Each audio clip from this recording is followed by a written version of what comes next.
pelita bagi kakiku, terang bagi jalanku. Firman-Mu pelita bagi kakiku, terang bagi jalanku. Shalom, selamat pagi dan semangat pagi Bapak Ibu Saudara yang terkasih. Selamat menjalani hari ini. Kita mau terus berjalan bersama Tuhan selalu dalam penyertaan-Nya. Dan kita rindu selalu menikmati sepanjang hari kita dengan sukacita dan ucapan syukur. Mari kita mengawali renungan pagi kita dengan berdoa, mohon pimpinannya. Bapa yang baik, terima kasih untuk pagi ini Tuhan. Terima kasih Engkau memberikan kami kesempatan dan kehidupan untuk kami menjalani hari ini. Bapa, kami rindu kembali mengisi bejana hati kami dengan kebenaran firman Tuhan. Karena firman-Mu lah yang menuntun kami untuk arah langkah tujuan hidup kami. Bapa, kiranya Tuhan Kau mengurapi hamba-Mu yang akan menyampaikan kebenaran firman Tuhan. Hamba yang tidak ada apa-apanya ini Bapa, hamba yang penuh dengan kekurangan dan keterbatasan, Engkau yang menyempurnakannya.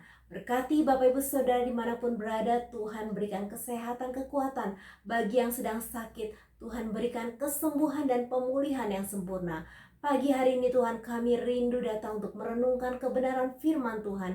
Dan kami mau sambut firman Tuhan pagi ini dengan ucapan syukur. Haleluya. Amin. Tema kita pagi ini, ketika Tuhan diam.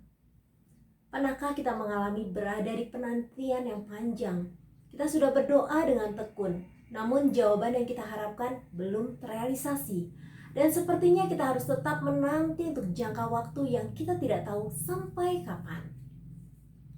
Kita merasa diabaikan, kita mungkin berucap dalam hati, Tuhan, mengapa Engkau diam? Hal ini pernah diungkapkan oleh Daud di dalam Mazmur 13 ayat 2-3. Berapa lama lagi Tuhan Kau lupakan aku terus-menerus? Berapa lama lagi Kau sembunyikan wajah-Mu terhadap aku? Berapa lama lagi aku harus menaruh kekhawatiran dalam diriku dan bersedih hati sepanjang hari? Berapa lama lagi musuhku meninggikan diri atasku? Bapak Ibu Saudara, pernahkah kita mengalami masa ini di mana seakan Tuhan diam? Waktu rasanya berjalan begitu lambat, seluruh hidup kita seakan diliputi kekelaman. Pertanyaan untuk kita renungkan bersama, benarkah Tuhan diam? Ataukah Dia sudah berkata-kata dengan sangat lembut, namun kita tidak dapat mendengarnya oleh karena bisingnya persoalan di sekitar kita yang sangat mendominasi hati, pikiran, emosi, dan perasaan, sehingga telinga kita tidak sanggup mendengarnya. Daud pernah mengalami masa yang sangat sulit, pergumulan yang sangat berat menekan hidupnya.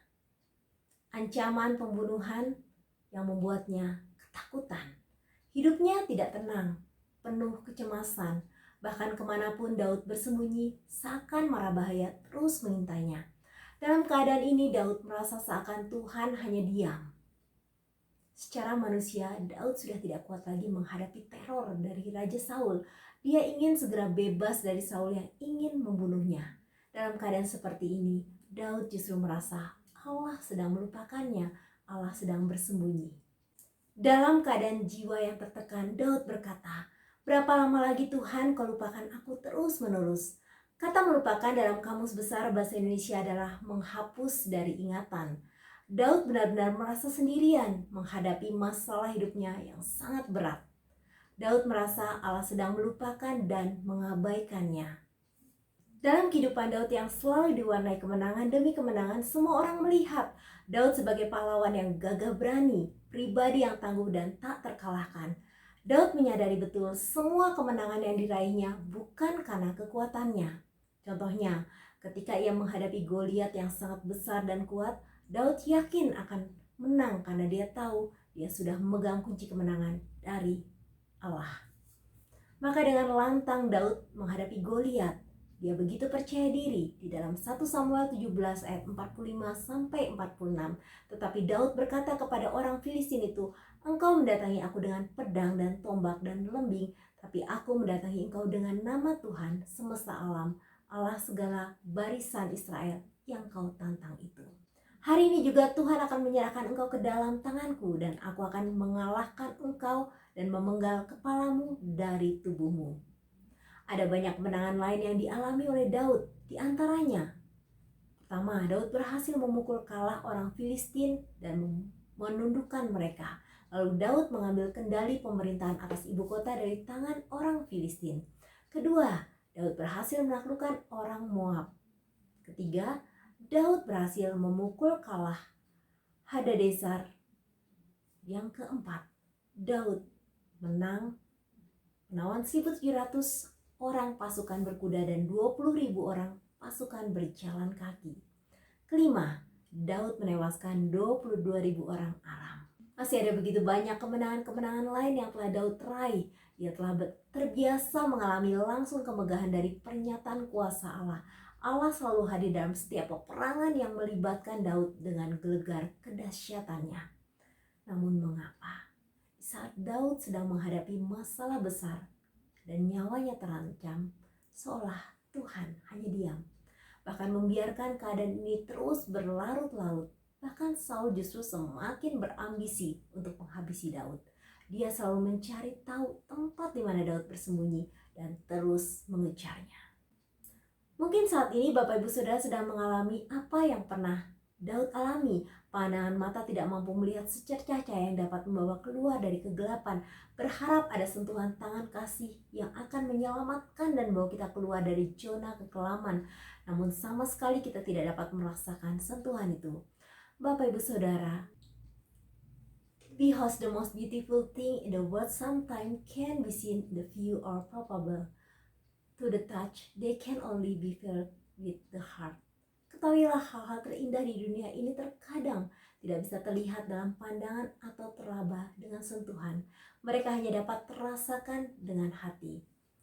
Daud sebagai pribadi yang sangat dekat dengan Tuhan, ia selalu membawa setiap persoalannya kepada Tuhan. Sekalipun dalam keputusasaan dibayangi oleh kematian, namun hati Daud tetap tertuju kepada Tuhan.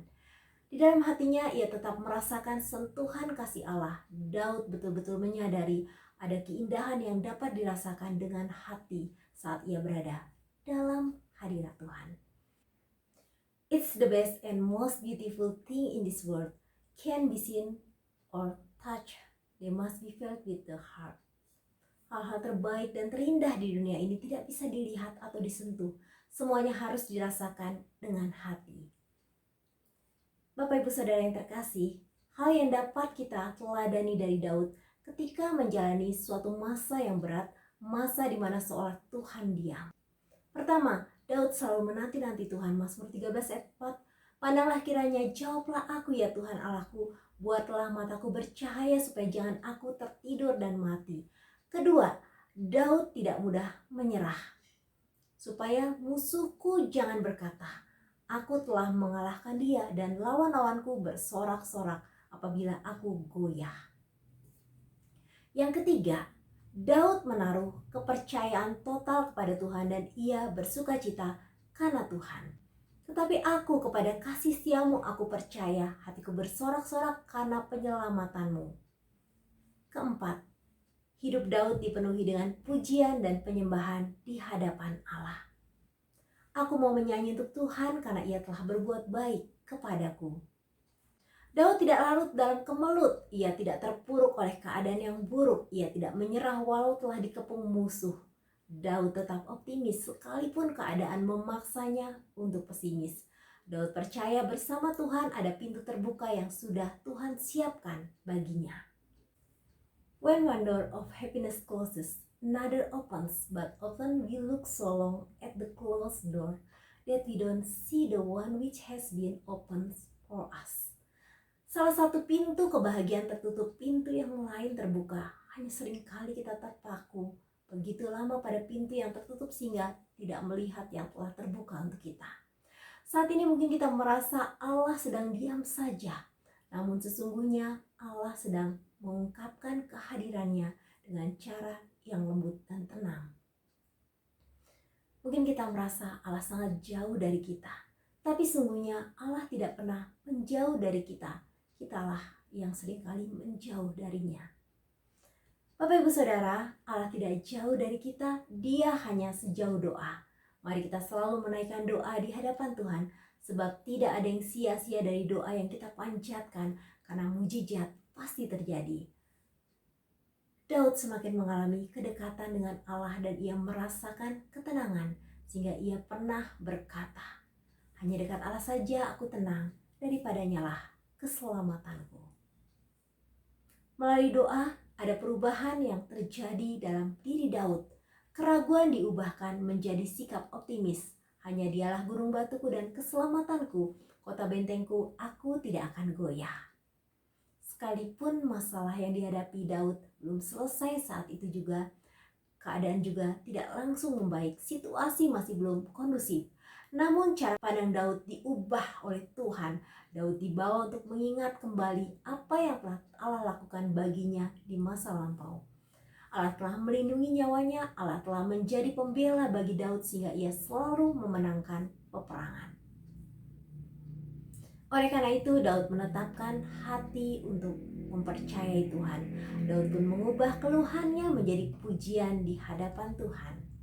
Daud telah menciptakan kidung yang sangat indah dalam kitab Mazmur yang berisikan nyanyian, syair, puji-pujian, dan puisi yang sangat menyentuh hati. Karya ini lahir dari sebuah penantian yang panjang dan proses kehidupan yang harus dilewati oleh Daud, hingga akhirnya Daud memiliki banyak pengalaman luar biasa dan menakjubkan bersama dengan Tuhan. Hari ini, bila kita merasa bahwa Allah seolah diam, tetaplah berdoa. Ingatlah kembali apa yang sudah Allah lakukan atas hidup kita di masa lampau. Sungguhnya kita boleh ada di hari ini karena kita telah melewati hari-hari lalu, dan tangan Tuhanlah yang menuntun kita tiba di hari ini. Pertolongan Tuhan juga yang telah membuat kita dapat melewati kesulitan dan tantangan di belakang kita. Hari ini Tuhan tetap mengasihi kita seperti hari-hari terdahulu. Hari-hari boleh berlalu, namun kasih setia Tuhan tidak akan pernah berlalu dari hidup kita. Tuhan Yesus memberkati. Tuhan, aku rindu.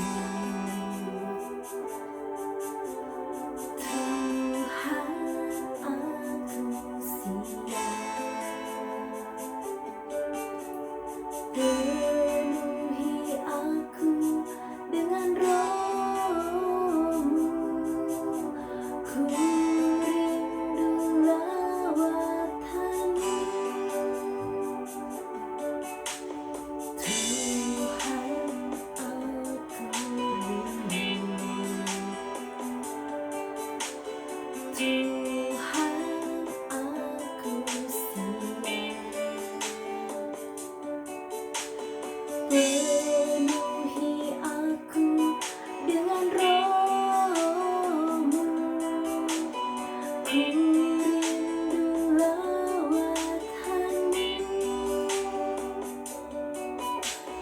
ku rindukan Kau hadir di sini saat ini, Yesus. Ku rindukan Roh-Mu menyertai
Terima kasih Tuhan untuk renungan kebenaran firman Tuhan yang boleh kami renungkan.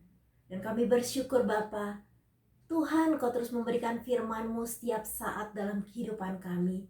Bapa, terima kasih lewat renungan hari ini kami boleh dibukakan bahwa Tuhan tidak pernah diam, Tuhan tidak pernah mengabaikan kami, Tuhan tidak pernah meninggalkan kami, bahkan Tuhan tidak pernah melupakan kami. Terima kasih Tuhan, untuk hari ini kami diteguhkan dan kami boleh melangkah dengan keyakinan bahwa Tuhan selalu ada di setiap jalan kami. Bahkan ketika kami dalam pergumulan, Engkau tidak diam, tapi Engkau sedang menolong kami untuk boleh menyelesaikan setiap masalah demi masalah kami. Dan Tuhan mau menuntun kami kepada keberhasilan, kemenangan, dan juga jalan keluar yang terbaik atas masalah kami. Terima kasih Tuhan, kami mau menjalani hari ini dengan sukacita. Dalam nama Tuhan Yesus kami berdoa. Haleluya. Amin.